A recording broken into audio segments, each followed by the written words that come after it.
Assalamualaikum warahmatullahi wabarakatuh. Perkenalkan, nama saya Delia Savana, nomor absen 2. Di sini saya akan menjelaskan tentang desain sistem informasi akuntansi pada CV Bejaga Furnitur.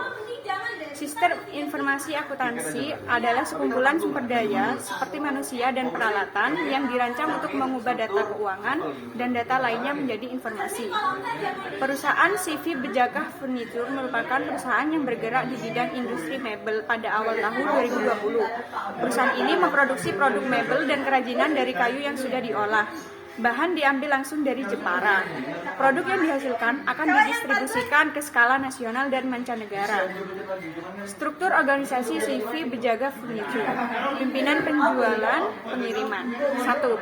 Pimpinan A. Pada setiap awal tahun menyusun anggaran usaha minimal untuk tahun mendatang.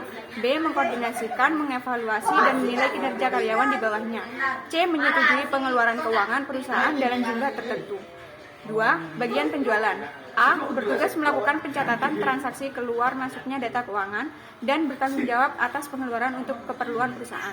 B. Melaporkan realisasi program penjualan dan pemasaran serta analisanya kepada pimpinan untuk dievaluasi.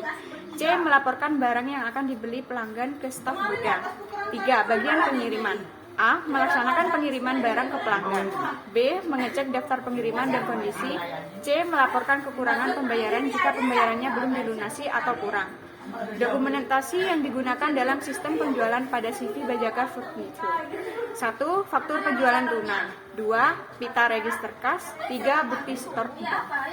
Perkenalkan, nama saya Dinda Oktavia Ramadhani. Di sini saya akan menjelaskan mengenai prosedur penjualan pada CV Bejaga Furnitur. Langkah pertama adalah ketika pembeli datang, pembeli dapat memilih barang secara langsung dan memesannya kepada pramuniaga yang berjaga. Langkah kedua adalah setelah pramuniaga menerima pesanan dari pembeli, maka pramuniaga akan mencetak faktur penjualan tunai sebanyak 2 lembar, di mana lembar pertama akan diberikan kepada bagian kasir melalui pembeli, dan lembar kedua faktur penjualan tunai akan diberikan kepada bagian pengambilan barang beserta barang yang telah dipesan oleh pembeli tersebut. Langkah ketiga adalah setelah kasir menerima faktur penjualan tunai dari pembeli, maka pembeli dapat melakukan pembayaran langsung dan kasir akan mencetak pita register kas sebanyak 2 lembar dan mencap lunas pada faktur penjualan tunai lembar pertama. Langkah keempat adalah kasir akan menyerahkan faktur penjualan tunai lembar pertama dan pita register kas lembar pertama kepada bagian pengambilan barang melalui pembeli dan menyerahkan pita register kas lembar kedua kepada bagian keuangan beserta uang yang telah diterima.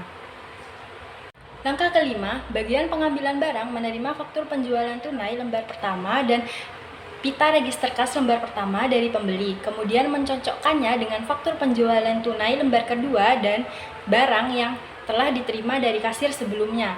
Langkah keenam, bagian pengambilan barang menyerahkan faktur penjualan tunai kedua dan pita register kas lembar pertama serta barang kepada pembeli, sedangkan faktur penjualan tunai lembar pertama diserahkan kepada bagian keuangan. Langkah ketujuh, bagian keuangan menerima faktur penjualan tunai lembar pertama dan mencocokkannya dengan pita register kas lembar kedua serta uang yang diterima, lalu menyerahkan pita register kas lembar kedua ke bagian akuntansi dan mengarsipkan faktur penjualan tunai lembar pertama. Langkah ke-8, bagian keuangan menyetorkan uang ke bank apabila sudah terkumpul banyak dan menyerahkan bukti setor dari bank ke bagian akuntansi.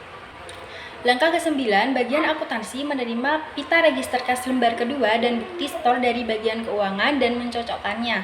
Kemudian mencatat dalam jurnal dan mengarsipkan tetap pita register kas lembar kedua dan bukti setor.